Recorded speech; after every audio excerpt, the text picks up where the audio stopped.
Concorrência perfeita, monopólio, dois extremos de mercado. Mas será que existem outras possibilidades, outros tipos de mercado? Sim, existem.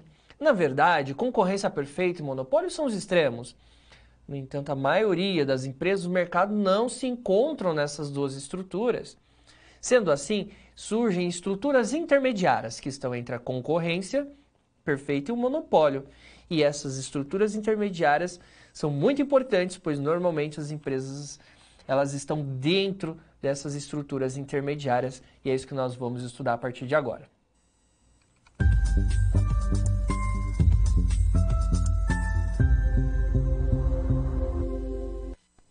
Muito bem, a partir de agora nós vamos estudar a concorrência monopolística.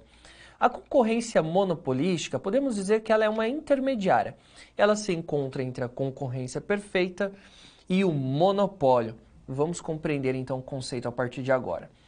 Concorrência monopolística é caracterizado por várias empresas que produzem produtos ou serviços que são diferenciados de alguma forma. Essa diferenciação pode ocorrer por meio de aspectos, como, por exemplo, qualidade, marca, design, embalagem, atendimento ao cliente. Poderia citar também o marketing, a propaganda. Então, a concorrência monopolística é um tipo de mercado na qual existem muitas empresas competindo. Porém, os produtos podem ser diferenciados. E com essa diferenciação, as empresas podem cobrar valores diferenciados dos seus bens e serviços. Então, não confunda esse termo monopolística com monopólio, tá bom?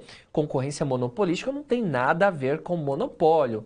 Concorrência monopolística, ela está ali no meio, tá? Por quê? Porque aquele que está dentro de uma concorrência monopolística, ele ainda tem o poder de determinar o seu preço devido à diferenciação do produto. Assim como o monopolista consegue fazer isso, determinar o seu preço devido ao monopólio. Porém, é uma concorrência, porque existem diversas empresas que estão ofertando aquele bem ou serviço. Mas aí o que vai fazer o consumidor tomar a decisão de compra? É a diferenciação. Então, concorrência monopolística é isso.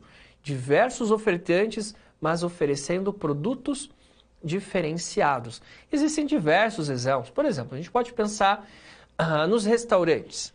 Existem os restaurantes, se você for observar, ali ele vai ofertar para você o quê? Comida, alimento. Porém, existem diversos tipos de restaurante, com diversos tipos de cardápio, desde uma comida brasileira, uma comida mineira, uma comida italiana, enfim, diversas características. E isso é uma concorrência monopolística, porque você pode preferir o restaurante A e não o B nem o C, porque ali você tem um atendimento diferenciado, você tem um alimento com um sabor diferenciado. Um exemplo que eu posso citar, então, é de concorrência monopolística. Ou, por exemplo, um salão de beleza.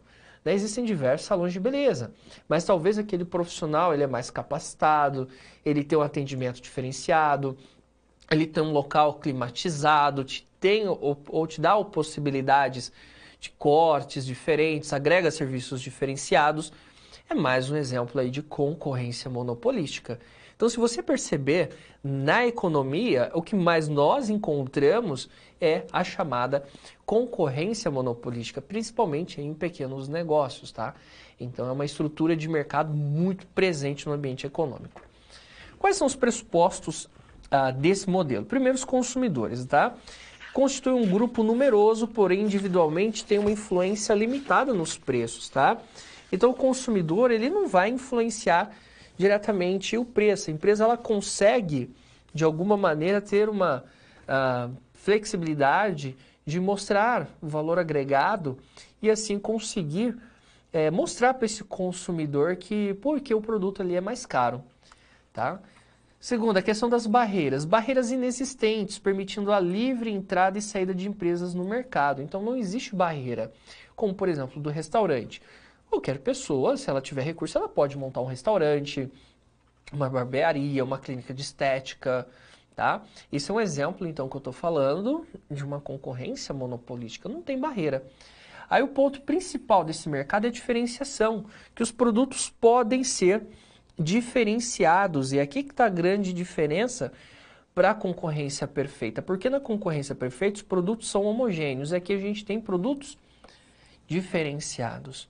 Os preços, a questão dos preços, muitas empresas no mercado com certa liberdade para estabelecer os preços dos seus produtos. Então a gente encontra aqui o que os preços eles são diferenciados porque essa empresa ela agrega valor e obviamente isso precisa ser perceptível ao cliente. E a concorrência, as empresas estão sujeitas a serem impactadas pelas ações dos concorrentes, que obviamente nós estamos numa estrutura de mercado de ampla concorrência.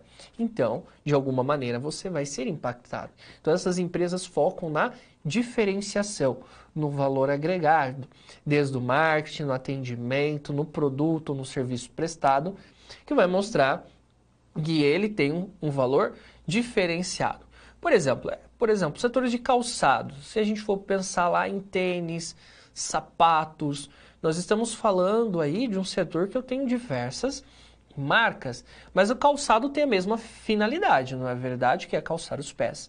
Mas eu tenho diversas marcas, modelos, e aí obviamente cada marca vai trabalhar de alguma maneira ou outra ali para mostrar conforto, design, material, né, a garantia, que aquele produto ele é diferenciado. Quais são as estratégias então das empresas nesse setor? Primeiro então, você já entendeu, é diferenciação de produto, ou seja, investir em melhorias de qualidade, design, embalagem, serviço ao cliente, brand para criar uma imagem única e atrair o cliente. Isso é um ponto muito importante desse setor, dessa característica de mercado. Marketing e publicidade. As empresas gastam recursos consideráveis em publicidade para aumentar a conscientização da marca e influenciar a preferência do consumidor. Por isso, empresas que estão dentro dessa estrutura de mercado investem fortemente em marketing e publicidade. Preços competitivos. Manter os preços competitivos em relação aos produtos concorrentes, considerando, obviamente, a questão da elasticidade da demanda, ou seja, quão sensível é o cliente à variação dos preços, ao mesmo tempo que esse preço pode ser maior do que de produtos similares a partir do momento que você demonstra que esse produto é diferenciado. A inovação. Continuar inovando sempre para desenvolver novos produtos e diferenciações que atraiam consumidores. E a segmentação de mercado. Identificar segmentos de mercado específicos e adaptar produtos e estratégias de marketing para atender as necessidades desses segmentos, tá? Então aqui são estratégias que nós observamos que empresas que estão dentro dessa estrutura de mercado, elas vão optar por desenvolver, tá? Porque são empresas que estão dentro de um ambiente de ampla concorrência, porém, a diferenciação, essa talvez segmentação de mercado, essas estratégias de inovação é que vão fazer com que essa empresa tenha um diferencial, tenha um preço diferenciado, mesmo que seja um preço mais alto, mas que deixe essa empresa lucrativa. Bom, eu quero apresentar para você aqui como que acontece essa competição monopolista aí no curto prazo, tá? Então, eu tenho duas figuras aí que apresentam aqui o preço e a quantidade. Nesse painel A, eu tenho aqui uma situação de competição monopolística na qual uma empresa ela tem lucro, tá? Bom, como que é formado esse gráfico? Primeiro, eu tenho aqui o custo marginal. Então, essa linha para cima aqui é o custo marginal, é o custo adicional de se produzir mais uma unidade. Essa outra linha laranjadinha aqui é a receita marginal. O que é a receita marginal?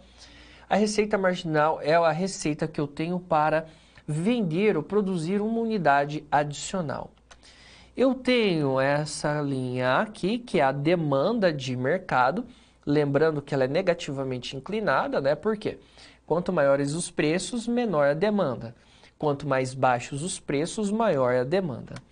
E eu tenho essa outra curva aqui, que é o custo total médio, né? O que é o custo total médio? É o custo total para se produzir, dividido pela quantidade produzida, tá bom? Bom, eu tenho aqui, nesse primeiro quadro aqui, que a receita marginal vai ser igual ao custo marginal. Essa é a quantidade aqui, nessa situação que receita marginal é igual ao custo marginal, que vai maximizar o lucro. Então, o lucro ele vai ser maximizado quando o custo de se produzir uma unidade adicional é igual à receita obtida por se vender essa unidade adicional. Quando eu estou nessa situação, a empresa ela maximiza o seu lucro. Bom, essa situação vai acontecer a esse preço específico aqui. Então, a esse preço específico, eu tenho a receita marginal igual ao custo marginal. E o custo total médio, ele vai estar bem aqui. Então, esse trecho em laranja, esse quadradinho laranjado aí, sombreado, ele é o lucro. Lucro, porque é o preço que está sendo praticado, está acima do custo total médio, ok, tá? Porque aqui eu tenho o preço, aqui eu tenho o custo total médio, e a receita marginal está sendo igual ao custo marginal, que é o ponto que maximiza o lucro. Então, esse preço específico maximiza o lucro da empresa. Porém, eu posso ter uma situação que a empresa está com prejuízo, tá? Pode acontecer dela ter prejuízo, que seria aqui no painel B. Mais uma vez aqui, eu tenho a quantidade aqui que talvez não vai maximizar o lucro, vai minimizar o meu prejuízo, tá? Por quê? Eu tenho a minha demanda, eu tenho um ponto onde o custo marginal é igual à receita marginal, porém eu tenho uma situação que o meu custo total médio é muito alto, tá? Então, olha só, custo total médio aqui, ó, ele é alto. E a empresa está praticando um preço aqui, ó, nessa demanda aqui, esse preço, que não consegue cobrir o meu custo total médio, tá? Então, meu custo total médio está aqui. Só que o meu preço de mercado está aqui. Então, eu não consigo, com o meu preço praticado, cobrir o custo de produção. Então, essa linha sombreada aqui é o prejuízo. Quando esse preço, mesmo a prejuízo, ele está num momento onde é custo marginal igual a receita marginal aqui embaixo, eu estou minimizando o prejuízo. O que significa? Estou tendo prejuízo, mas ele está sendo o menor possível. Isso aqui no curto prazo, tudo bem? Agora eu tenho uma situação que seria mais a longo prazo, tá? Curto prazo é um período de tempo mais curto mesmo. Quando eu falo no longo prazo, eu tenho uma outra situação que a empresa pode chegar, né? Que nesse cenário, o preço é igual ao custo total médio e a empresa vai ter um lucro igual a zero. É isso mesmo que você entendeu. Então, eu vou ter uma quantidade que vai maximizar o lucro, porém, no longo prazo, essas empresas não vão ter lucro exorbitante, o lucro vai chegar a zero. Então, o preço vai ser igual ao custo total médio. Então, olha só, eu tenho essa linha, que é o custo total médio, e tenho essa daqui, que é a demanda, e eu tenho esse preço, que está alinhado ao ponto que é custo marginal igual a receita marginal. Eu vou maximizar o lucro no longo prazo? Vou. Só que o máximo desse lucro é quando ele é igual a zero, porque o preço é igual ao meu custo total médio. Ou seja, nesse ponto aqui, eu estou tendo uma situação na qual o lucro econômico da empresa é zero. Tudo bem? Professor, mas a empresa vai ter um lucro zero? Ela vai ter no longo prazo, em competição monopolística, essa empresa vai ter um lucro econômico igual a zero, tá? Lucro econômico é diferente de lucro contábil, lucro financeiro, tá? Quando eu falo lucro econômico, eu estou levando em consideração os investimentos que são feitos na organização, o custo de oportunidade, ou seja, o custo que o sócio teve de deixar de investir, por exemplo, lá na renda fixa para investir naquela empresa, para ter rentabilidade. Isso é um custo de oportunidade, tá? Então, o lucro econômico, ele leva em consideração o investimento, a taxa de juros, a rentabilidade que aquele dinheiro teria em outra aplicação, mas ele ainda pode ter um lucro financeiro, um lucro contábil, mas econômico não. Então, esse lucro econômico é igual a zero no longo prazo, tá? Porque o preço aqui vai ser igual ao custo total médio, que é o custo de produzir, na média, cada unidade. Então, a longo prazo, no período de tempo mais estendido, aí a competição monopolística chega no lucro econômico a zero, porém, a curto prazo, tem um lucro econômico aí positivo. Isso é uma característica das empresas em competição monopolística, obviamente, a gente pensando aqui nesse lucro econômico dentro da teoria econômica que a gente estuda aqui das estruturas de mercado, tá? Então, presta atenção, a empresa pode continuar tendo lucro financeiro, sim. Porém, de acordo com a teoria que a gente mostra aqui, a longo prazo ela tende a ter um lucro econômico igual a zero.